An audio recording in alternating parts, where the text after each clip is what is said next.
Good morning, good evening, good afternoon, wherever it is that you are or wherever you may be. Thank you very much for making us a part of your day. I am Brad Franklin, a creative content right here in Chesterfield. I'm very glad to tell you that Chesterfield Behind the Mic is on the air once again. Now, I don't know if by the time you're hearing this podcast, if the air has cooled anymore. The last few days as we record this, it's been kind of nice outside, and it sort of gives you this small hint of fall. And so we're going to really lean into that today. I've got my good friend, Jim McConnell, who is a creative content right here in Chesterfield as well, back on the podcast to talk high school football. So first, Jim, welcome back to the show, my friend. How are you? Very well, Brad. Thank you for having me. It's been a while. Yeah, I know, and it's funny because we got into this last year where we got to talk football, and I joke with people that that we probably could have done a whole lot more of those episodes if we'd had the time. We had a lot of fun doing it last year. Really glad to get back and do it again this year. So for those of you out there listening, when Jim and I started talking about this, one of the things that we sort of gravitated towards as we started talking about the state of high school football in Chesterfield is the idea of change and uncertainty, and how many of these teams, that sort of through line is there. Now, we'll get into a little bit more of that in a little bit, but I just thought to open this up, Jim, generally speaking, why do you feel like those two things fit so well with the overall sort of vibe, if you will? It's 2024, vibes are a big deal, right? The vibe of the high school football scene right now in Chesterfield County.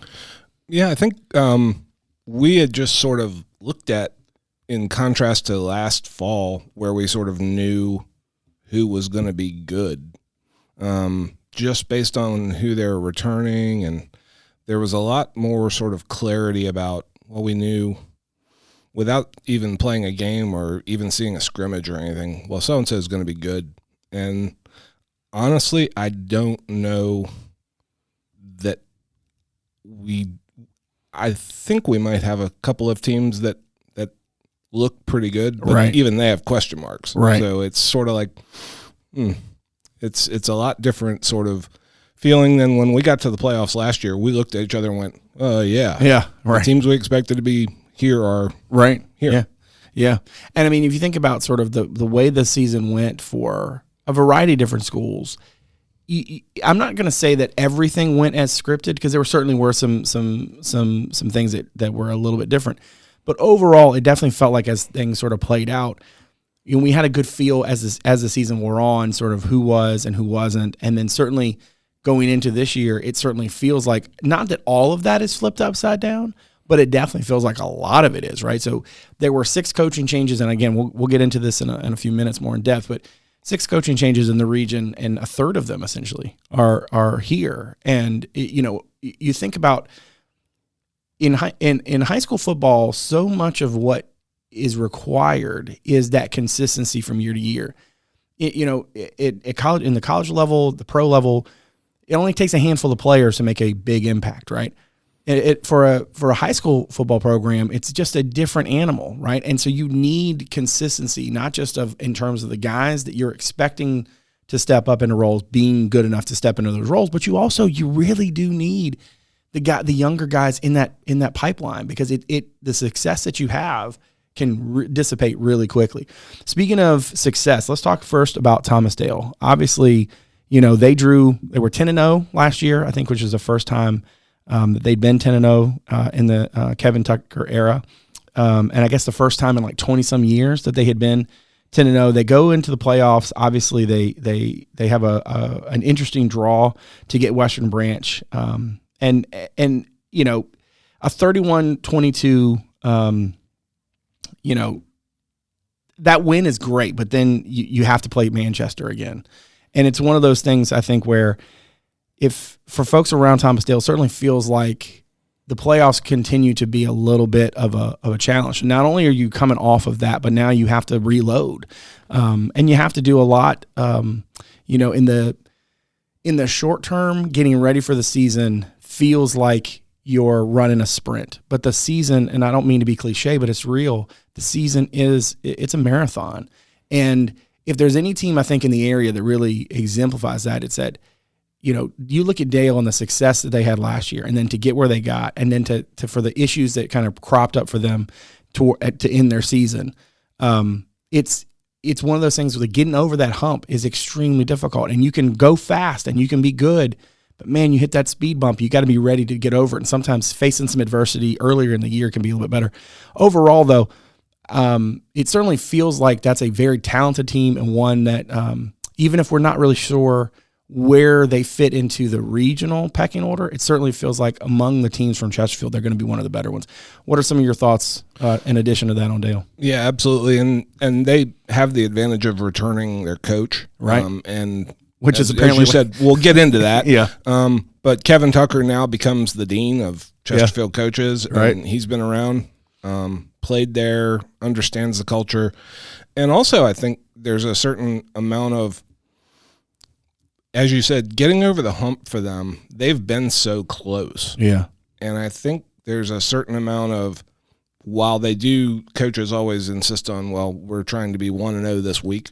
I do think that there's a pent up sort of like, we've been there. Right. And we're a good enough team to go to the state playoffs. Right. And the fact that they have not just the Earls kid, who, as everybody knows, I mean, he's a very highly regarded player, going to Georgia, at least at this point. I mean, recruiting's as fluid as it's ever been, right?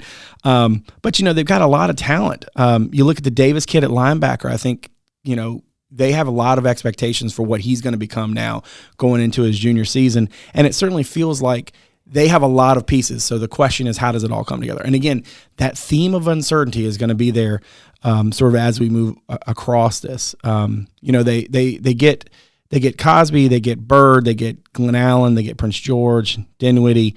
A lot of interesting games for them. They're going to close it out with Hopewell and Petersburg, which, those are two, I don't want to call them both of them rivalry games. Certainly Hopewell is one. I think that is an annual thing for them at the start of November. But, for in terms of a sort of bigger picture piece for them, it's not just, how good the Earls kid can be, or how good any specific guy can be, whether, the Davis kid really takes a step forward. I think that his coaches hope he does and becomes, a guy that colleges are offering and stuff. But like as a cohesive unit, it's that sort of theme, that sort of through line. And it really does kind of illustrate the challenge that a lot of these teams, a lot of these coaching staffs and fan bases are going to be facing sort of as we get deeper into the season. Now, next on the list is Matoka. And Jim, I'm just curious, what are your overall sort of thoughts on them? It's a very interesting team because they have, Matoka, pound for pound, they return the most talented roster. Right. I mean, they have 4 Division I commits. Right. Which for us is like, you just don't see that right all the time. And they have skill position talent. They have 2 receivers going to ACC schools. Montino Williams is going to Virginia too. And I haven't even mentioned Caleb Williams, who's the highest ranked player out of, he's number 9 in the state. Yeah. Going to South Carolina. At least as of now, yes. Leave open the possibility kids can change their mind. Correct. He's not signed. He's committed, whatever that means in today's world. But by the same token, you find that they have to replace their quarterback, which, and again, things change, but when I woke up this morning, quarterback was the most important position on the field. In all sports. That's the word. That's what I heard. Why they all in the NFL make $65 million a year. Most important position on the field. So if you're a coach, you went to the state playoffs last year, you return all of this high-end talent, and you kind of go, well, all I need to do is find somebody to get them the ball. Right. Yeah. It's literally the hardest thing there is to do. Yeah. So, again, question mark. If they find a quarterback, I mean, they are loaded. Yeah, they are. And the thing, too, is that, again, the themes that you see across the 10 teams in Chesterfield, a lot of these schools, I think, are and is natural at this time of year, right? You have some questions you think you've answered. You've got a couple of questions that still linger. And then it's really just how those things fit together, right? And so you look at Matoka's roster and the talent, like you said, that they have at a variety of positions. But if they don't find that linchpin that brings it all together, that does change the calculus significantly, I think, for them. So they've got some obviously some challenging games. They can play at Dale this year. They got to play at Dinwiddie, which is an interesting thing in and of itself, given how much talent they got down there. You just think that overall Matoka should both be able to be in a position at the end of the year where the answers to those questions we're asking, right, in terms of bringing it all together and those kinds of things, those answers are either going to work out and it's going to be exactly the trajectory that some of us might expect, and then or maybe it doesn't come together, and that uncertainty. Because you just don't know, even if you have all the skill talent, if you don't have that linchpin that brings it all together, it's really tough. And I think that's something that obviously, is tough for a lot of teams at this level. Speaking of uncertainty and change, let's talk about Elsie Bird. I mean, look, when you have a state championship winning program, and you have coaching change, right? So Matt Bland now going to be in his first year at his alma mater. There's no way around sort of the nerves, I think, for a lot of people going into the season, simply because change is hard for a variety of folks. And, when I look at not just sort of where Bird has been, but where it feels like what needs to change for them to go kind of in a direction maybe where they used to go, right? I think it's a tall task. I think if you look at the talent, he's obviously got a Division I quarterback, right? Who, learned a lot, I think. And with the right kids' measurables, they've got him listed at 6'3", 210. He's a guy I think that you're looking to really take a, kind of a big step. It's not just so much that you bring in, that you have coaching change. It's what is the expectations around the program or for the kids, for their families, for the fans, for the school. Give me some thoughts on Elsie Bird. I think if I had to sum up Bird, it's sort of Back to the Future, maybe. One of my favorite movies. But Matt, he is Bird. Yeah. Like he is. They're going to be a physical. I mean, I would not think that they're going to be enjoying their preseason practices. It's physical out there. Those kids are hitting. Because he is a very no-nonsense person, and he'll tell you, Bird, set him up, the experiences he had playing there, and the coaches helped him grow into a man, and he loves Bird, and I think he's the tie back to those state championship teams. Right. He coached the O-line, and the O-line was what made Bird special. You could have put me or you back there running through those holes, and I do think it is a return to sort of that gritty, very tough, physical. They were the team that nobody liked to play, even if you figured out a way to beat them. Yeah. You didn't feel good the following 2 or 3 weeks. Your kids just didn't feel good because they got hit. Right. And hit and hit. So I do think that is, kind of where they're going back to their roots, so to speak. And I think he's got a very physical team, and they're going to be they're not going to be a lot of fun to play against. Yeah. And the other thing too is that, this is an interesting situation where the Holland kid comes over from Manchester, and with Sir Paul Cheeks, who legitimately one of the best names ever. But that's an interesting combination that they're going to have to get a lot of run out of. And frankly, like if you think about, again, uncertainty change, right? There's a handful of these transfer kids playing for Bird this year, including the right kid at quarterback, right? So you're hoping that his experiences, not just when he was at Manchester, but obviously his last season at Huguenot, where he put up like 2,000 yards or whatever it was.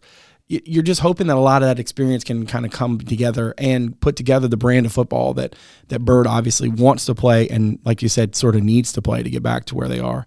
Speaking of Manchester, that's the next school on our list to talk about here, Jim. Give me some overarching thoughts on that one. Well, it's change. Yeah, it's change. Big time change. And, Tom Hall had been there since 1999. Yeah. You know how many kids I had when Tom Hall took that job? I had one. He's now 27 years old. That's a really good way to encapsulate it. Yes.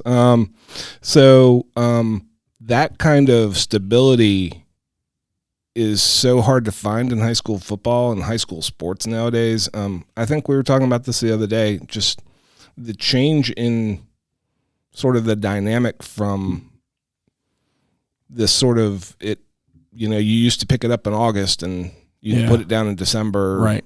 Or before, depending on how your season went. These coaches now, they have so much on their plate to then have a coaching change and to bring in someone new. Right. I don't envy Jason. He's been there. He's their DC. Right. So he knows the program culture, but taking over for a guy like that, and losing what they lost. I mean, they lost a lot of horses, and that's a hard thing too, right? Because it's not just like, oh, you had a coaching change, or oh, your DC is now trying to sort of hold on to that sort of culture and kind of move it forward amid a lot of change. But then there's also the piece that, like, a lot of the guys that you relied on aren't there anymore.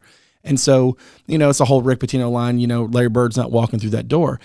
The reason that resonates still, the reason we all quote that, right, is that it is such a profound way to explain the challenge that faces coaches and players when you don't have that piece, the guys that you were used to relying on. So not only is the coach that you had forever gone, but then the pieces and the players aren't there either.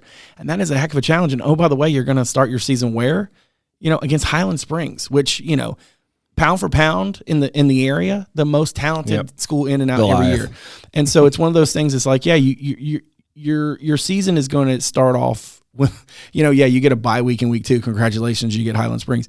I mean, in some ways, you have to hope that galvanizes you, right? That because you don't have the time to waste to focus on anything else, right? You are starting your season with maybe the biggest game on the schedule, right? And so, I mean, obviously, they got to go.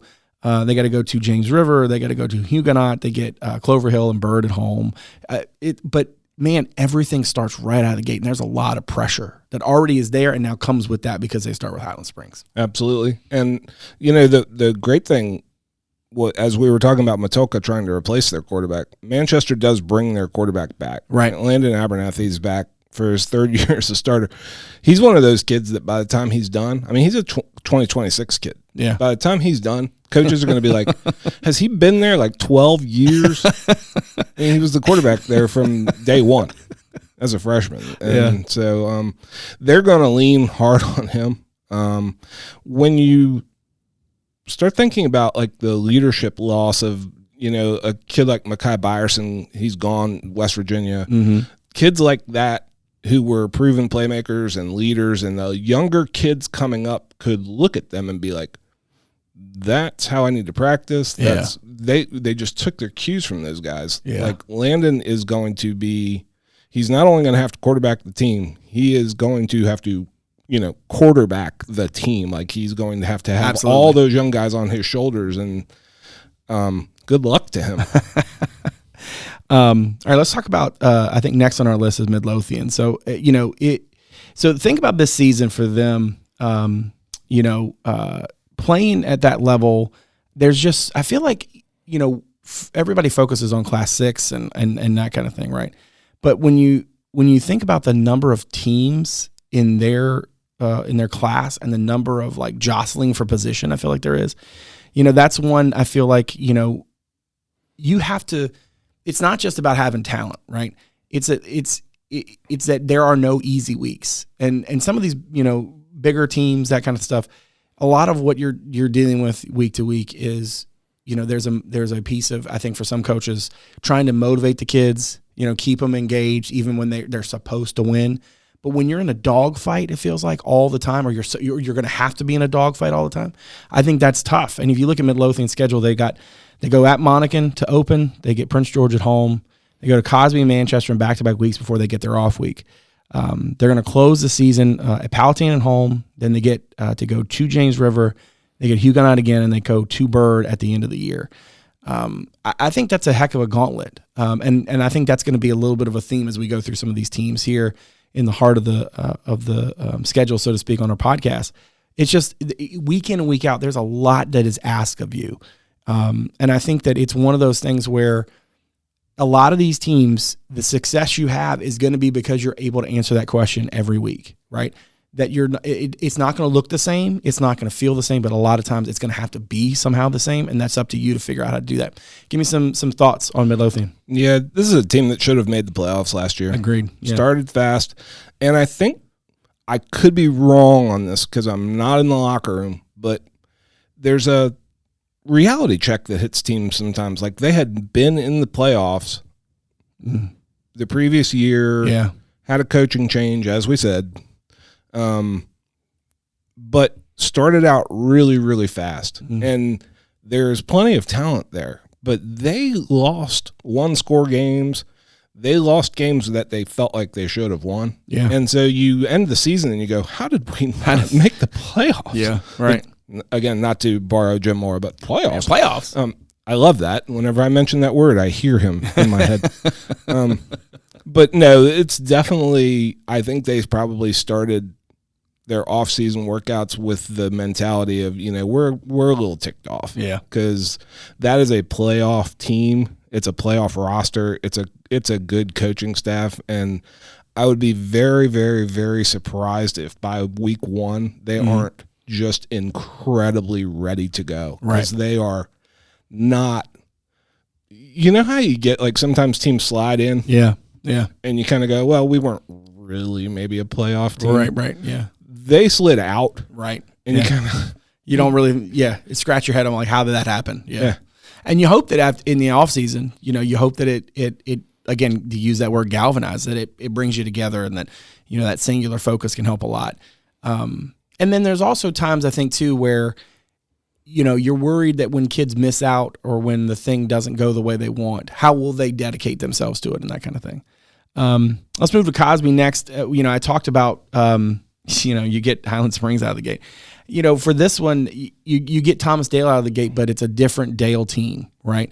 And it's a similar sort of story here where they get an off week after that. Then they got to go, they get Midlothian and Monacan back-to-back at home. They got to go to Clover Hill. They'll close the season with a game at Huguenot, and then they get Bird at home before they play at Manchester. Again, I think, a lot of these teams, there's so much riding on each one of these games, and if there's any team that knows that more than anybody else, it's probably Cosby. Give me some thoughts on them. Yeah, absolutely. And they were the ones I was thinking of when I was talking about teams kind of sliding in, because the last 2 years they've been a playoff team. I'm doing air quotes. You can't see me. Yeah. Because smartly, Brad doesn't let me be on video. I have a face for radio, I've been told. But no, they're the quintessential slide in at the end. They've done that the last 2 years. They've won their last game to get in.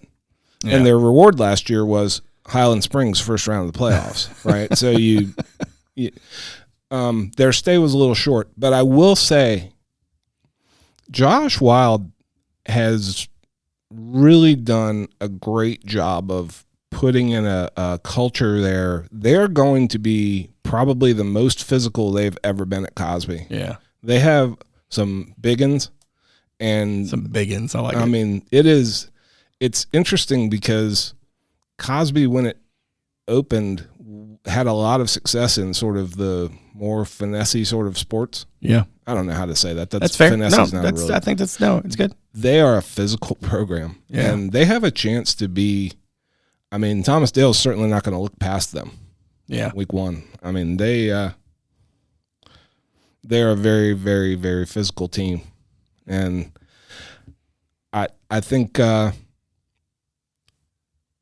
going to be a game that will tell us a lot about both of those teams. Yeah. Starting off. Yeah. And a lot of times you can learn a lot really quickly about yourself. A lot of coaches will tell you, you don't know who you got and who you are until you play a real game.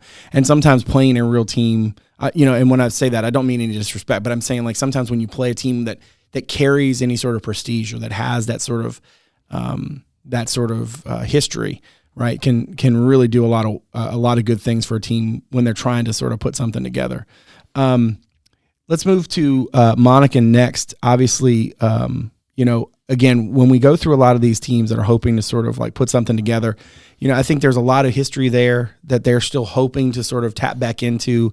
They open the year against Midlothian at home. They host Hanover the following week. Then they got to go. They get 3 out of the gate where you're going to get Bird right there together, which means that you're going to have some away games in the heart of this thing, right? So they got to go to Cosby and Manchester and Clover Hill, and they're going to finish the year at home against James River and then at Huguenot.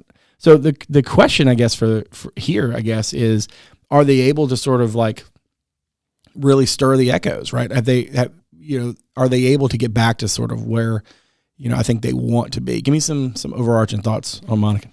Yeah, I think they have fallen out of, I think, what kind of made them, a really strong, like, they used to play a lot of their guys both ways. Like, they were an Iron Man sort of team, because they've never had sort of the numbers that you look at of a Manchester. You're not going to see, like, if you look at their sideline, there's not 75 kids standing over there. Right. I don't know why that is, but I think Jim Henderson has realized, like, they tried to play squadron football last year, and they had an offense and a defense. Right. And I think he really, in the offseason, started looking at it, and he went, look, these are teenagers. Yeah. And, okay, maybe they'll get a little tired. Have some Gatorade and get back in there. It's like, but it's a feel thing too. Put your best players on the field. Yeah, because you're asking a lot of the guys who are maybe on the fringe of that. If you're, because you have to have a number of dudes who are playing some Ironman, right? I think that if you are in a place where you can field a full offense, full defense, congratulations on your introduction to college football. Like, the reality is that, like, at the high school level, like, that's really hard to come by, even for the biggest schools. And it's one of those things too, where, like, there's a feel of the game that is just different, There is, and I think they have a culture there where, they had been to deep into the state playoffs, and I think getting back to that requires you to sort of, okay, who are our core guys, and let's let these younger guys compliment them and maybe climb on their shoulders a little bit and ride them, instead of expecting people who maybe aren't at that level to, like, it's okay to have developmental players. Yeah. Like, that's high school. Yeah. But you need your horses to kind of stand and be like, I'm going to try to get you a blow on this series, but, like, you're not going to be just an offensive player for me. You're going to have to do a lot more than that. We're running just a touch long, because of course we are. So let's try to get through the last three here quickly for me. James River going to open at home against LC Bird. They get Freeman, and then the Richmond City of the Arts, which is going to take some getting used to. They've got 5 home games in a row to start the year, which, unless that's a typo according to VHSL, kind of blows my mind. They're going to end the year, though, with Midlothian home, at Monacan, and then on the road, hosting Clover Hill. We're gonna put all three of these together at the end. Clover Hill is going to open with Meadowbrook. They get a week off. They got to play Huguenot at home. They go to Bird. They get Cosby at home. They go to Midlothian. They get Monacan at home. They go to Manchester, and it's a nice little back and forth kind of balance before they end the year at James River.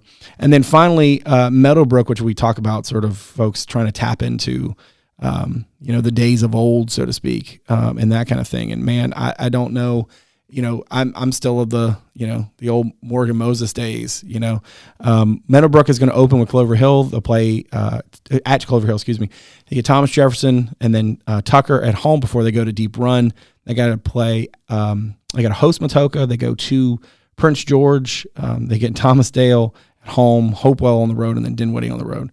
That is a gauntlet and a half, just because you're going to play some absolute heavyweights. But anyway, give me just some quick overarching thoughts on any of those three as we sort of wrap up this section. I would say developmental is a way to Gerald Glasgow at Clover Hill is really, honestly, still in the very early stages of teaching these kids everything they need to know how to be a successful football program, not just on the field, but like in the weight room. Meadowbrook returns 4 starters on offense, 5 on offense, 4 on defense. Same for James River. They're very inexperienced, and they're trying to find kids. But the great thing about all three of them, I think, and I know for Meadowbrook and James River, the great thing that the coaches, Jacob Hodges at James River and Billy Rudd at Meadowbrook, have both reinvigorated the programs. Right. Like they have kids coming out again. Yeah. And Meadowbrook's going to have a JV this year for the first time in several years. Right. And that's a big deal. Right. Like, these things don't just happen. Right. Magically. Which kind of goes back to what we were talking about earlier, right? Is that you can lose. It's easy to lose it, and it's really hard to build it. But when you start building it, if you can keep that momentum, and like you said, you start putting something together on the field. But it's got to be bigger than that, and that's one of the sort of themes that we were sort of tapping into earlier, right? With the idea of, it's never been harder, I think, for coaches at the college level too, but especially at the high school level. We talked about transfers. That's now a thing in high school football that it historically just hasn't been. Maybe you had one or two here and there, but it's a very real thing year to year. Are you going to have the same guys that you have been putting a lot of time and effort into? How do they fit in the bigger scheme of things when they do join your team? Or how is it going to hurt you if you lose a guy? And do you have guys who can sort of fill in those gaps? And it also goes back to the theme of, just change in general, right? You've got coaching changes. You've got teams that are trying to push forward. You've got some teams that are hoping to get back to where they've been.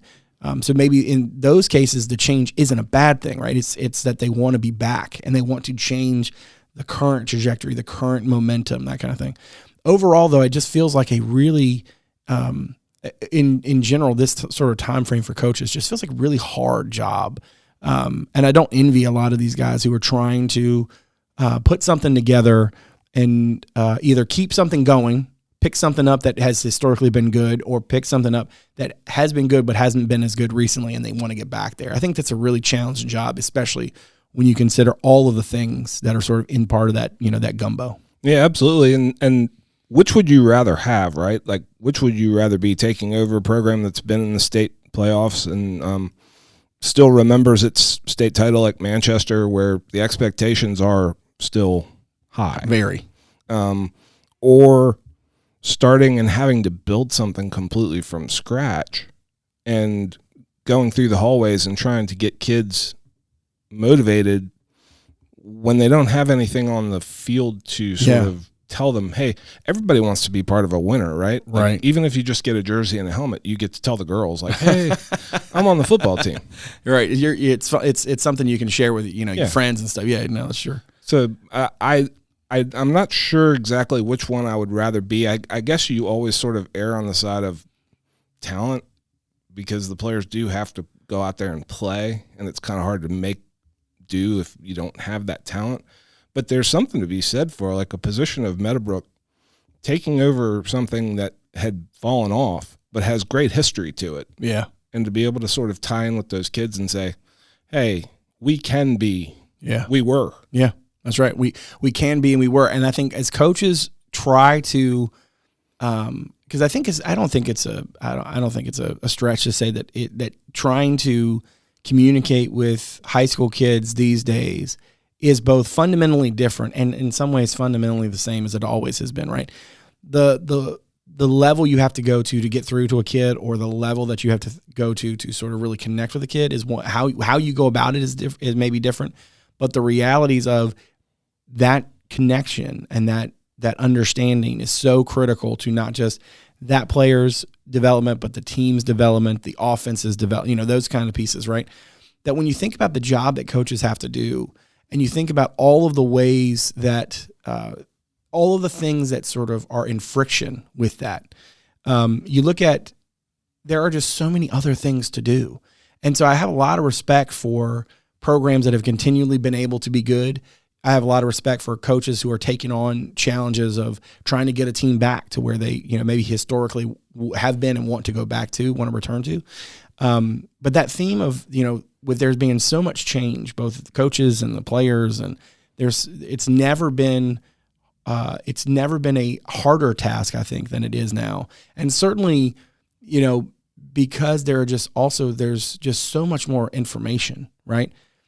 Coaches, I think, are now as challenged as anything about what are the things that you want to pay attention to. Used to be like 20, 30 years ago, right? High school football was very much about the Jimmies and Joes, right? Who's doing what? Is that kid as good as this kid can be? Okay. Well, now you've got so much data on like how, we're tracking kids in terms of how much of they're running, how much they're lifting, your data points in terms of like, well, this kid can do this, and there's there's so many different places where coaches can have their attention go. So what choices are you making in terms of what matters the most and how you go about making not just the decisions of like what play calls to run, but also the decisions of who does what and how often they do it and what the what is. I think that's one of those things that like the totality of circumstances here in high school football has never been bigger in terms of like the menu that's up there for you to choose from. And how you sort of figure out that voodoo, how you put it all together. The schools that have been successful, will they continue to be? I mean, I would certainly expect that, the Highland Springs of the world are going to be pretty good. But you do have a handful of teams, and especially here in Chesterfield, who I think are sort of hoping to start not just knocking on the door, but by the time we get back to our midseason podcast, that we are talking about like, look, they're really doing it. They figured this out. They're doing the thing. And I'm really curious to watch it. So give me some final thoughts, Jim. Yep. I would say the same thing. And I would expect we will probably have a few head scratcher or a few sort of, well, I didn't see that coming. Yeah. By the time we do this again. Yeah. Because I don't think that the results are going to be as crystal sort of clear and as expected as they were last season. I just don't know that we have anybody that we know for sure. Yeah. Is going to be just that lead pipe sort of. Yeah. I expect by November we're still going to see Matulka as a high seed. They just have too much talent. They have too much talent, right? And they have a great staff. I mean, their coaches are exceptional. But it's one of those things. It's like you got to go out there and do it, and that's what makes this whole thing beautiful. But Jim, thank you very much for coming on the podcast, talking to us about high school football. We'll be back here as folks listen to us not too far because midseason will be here before we know it. It will. And time flies when you're having fun. Thanks, buddy. I appreciate you. Thank you, Brad. All right. Make sure you check us out on social media. On Twitter, it's at Chesterfield VA, and on Instagram, it's Chesterfield Virginia, all one word. And you can check out our podcast page. Just search Chesterfield Behind the Mic. Now, make sure to follow or subscribe to the podcast on Apple Podcasts, Spotify, Google Podcasts, Overcast, or wherever it is that you get your shows. And if you're so inclined, you give us a rating and review. We greatly appreciate it. As always, a video version of the show is available on our YouTube channel as well as on our website, Chesterfield.gov/podcast. That's also where you can submit feedback anytime, make suggestions, or just reach out to us. You can watch the show on WCCT Thursday through Sunday at 7, on the weekends at noon. That is Comcast Channel 98 and Verizon Channel 28. Lastly, check out Chesterfield.gov/connect with us for a number of other ways to reach out to Chesterfield County. My thanks to my director, Martin Stith, my executive producer, Teresa, Bonifas, and all the good folks from Constituent Media Services for all they do. My thanks to you for joining us today. So, from all of us here in Chesterfield, thanks again for making us a part of your day. We'll see you again real soon. Take good care.